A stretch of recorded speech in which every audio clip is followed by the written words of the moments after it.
ایک سید صاحب حضرت کی خدمت میں آتے تھے، معتقد تھے اعلیٰ حضرت کے، اور اکثر اعلیٰ حضرت کو دعوت دیتے، اعلیٰ حضرت ان کے گھر تشریف لے جاتے سید صاحب کے گھر، اور دعوت کا اہتمام ہوتا، آپ کھانا وغیرہ تناول کر کے واپس تشریف لاتے۔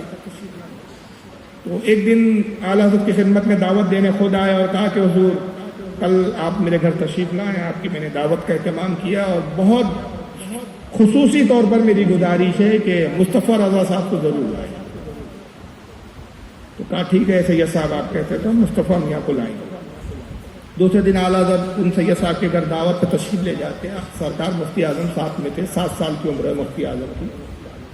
تو اس زمانے میں گھروں کو سجانے کا ایک بڑا عجیب چلن تھا، جانوروں کی تصویریں لوگ لگاتے تھے اپنے گھروں میں، شیر، چیتا، ہرن کی، میں نے اپنے بچپنوں میں خود دیکھا ہے، گھر میں تصویریں ہوتی تھی، جانوروں کی تصویریں لگی تھی۔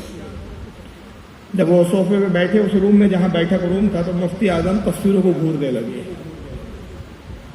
گویا مفتی اعظم کوئی بات کھٹک رہی تھی کہ اعلیٰ حضرت کے معتقد ہے اور جانوروں کی تصویر، کیا انہیں اتنا بھی نہیں معلوم کہ رحمت کے فرشتے نہیں آتے؟ اب اعلیٰ حضرت اس لیے نصیحت نہیں کرتے، حکمت تھی کہ سید صاحب دل برا نہ لگ جائے، سید صاحب کو حکمت سے کام لیتے تھے، اعلیٰ حضرت سیدوں کا بڑا احترام کرتے تھے۔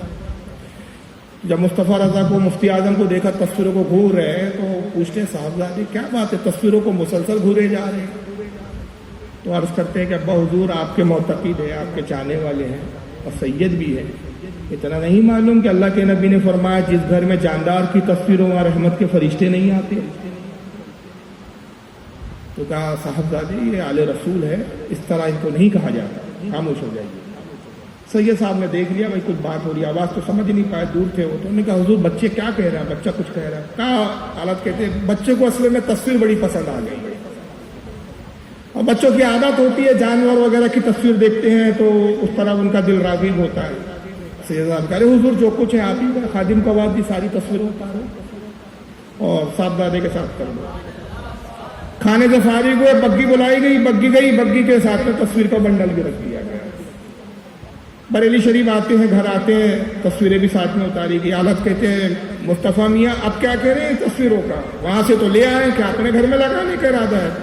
کہا نہیں حضور آپ ایسا کریں ابا حضور ان تصویروں میں سے جانوروں کی تصویریں نکال دیں اور اسی فریم میں جو اس کا فریم تھا اس میں مدینہ، بغداد شریف، اجمیر شریف اس کی تصویریں ڈال دیں اور ہماری طرف سے سید صاحب کو تحفہ دیں۔ حالت بڑے خوش ہوئے، ذہانت پر خادم کو بلایا اور کہا بازار جائیے اور جو یہ فریم میں جو جانوروں کی تصویریں اس کو نکال دیجیے، اس میں مدینہ پاک کی، کعبۃ اللہ کی، بغداد شریف کی، اجمیر شریف کی، ان روضہ پاک کی تصویریں آپ اس پہ آویزہ کر دیں، ڈال دیں اور ان ٹکڑوں کو سید صاحب تک پہنچا دیں اور یہ پیغام دیں کہ یہ ننھے میاں مصطفیٰ میاں کی طرف آپ نے ان کا دل رکھا، مصطفیٰ میاں نے آپ یہ تحفہ اپنی طرف سے پیش کیا۔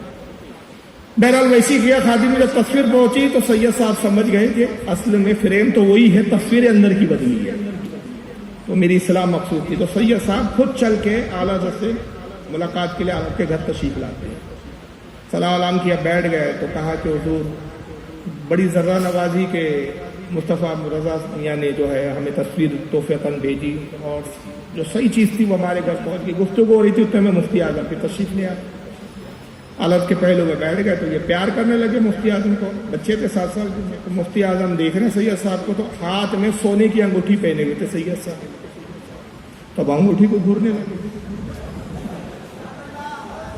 سید صاحب کی نظر پڑی کہ مسلسل انگوٹھی کو گھورے جا رہے ہیں، کہا صاحبزادے کیا بات ہے؟ کہا پھر کہتے لگتا ہے اس بار صاحبزادے کو انگوٹھی پسند آ گئی ہے۔ سید صاحب نے فوراً انگوٹھی نکالی، حضور بیٹا آپ ہی کی ہے، بیٹا حکم کرو۔ تو بہرحال وہ انگوٹھی دے دی مفتی اعظم کو، مفتی اعظم نے ہاتھ پہ پکڑ لی۔ اب سید صاحب کچھ دیر گفتگو کی، رخصت ہو گئے، حالت کہتے اب اس انگوٹھی کا کیا کیا جائے مصطفیٰ میاں؟ تو کہتے ہیں کہ ابا حضور اس کو بازار بھیجیں اور اس انگوٹھی کو گلا کر زنانہ شکل کی، زنانہ نقش و نگار کی بنا دیں اور ساتھ میں چاندی کی انگوٹھی لے آئے۔ خادم کو حکم ہوا، چاندی کی انگوٹھی ایک آ گئی اور وہ جو سونے کی انگوٹھی تھی اس کو پگھلا کر سونار سے عورت کے ڈیزائن والی خاتون نے جو عورتیں پہنتی ہیں وہ ڈیزائن کی انگوٹھی لائی گئی۔ کہا لیجیے میاں آپ کے کہنے پہ انگوٹھی آ گئی۔ کہا اب سید صاحب کو ہماری طرف سے کہیں کہ یہ سونے کی انگوٹھی مخدومہ پاک کے لیے، آپ کی اہلیہ کے لیے، اور یہ چاندی والی ہے آپ کے لیے ہماری طرف۔ اب جب وہ 2 انگوٹھی پہنچے سید صاحب روتے ہوئے آتے ہیں اور مصطفیٰ میاں سے لپٹ کے کہتے ہیں سید کہتے ہیں خدا کی قسم سیدوں کی کیسے اصلاح کی جاتی ہے، اگر کوئی سیکھنا چاہے تو آپ سے سیکھے. دل بھی نہیں ٹوٹا اور اصلاح کی.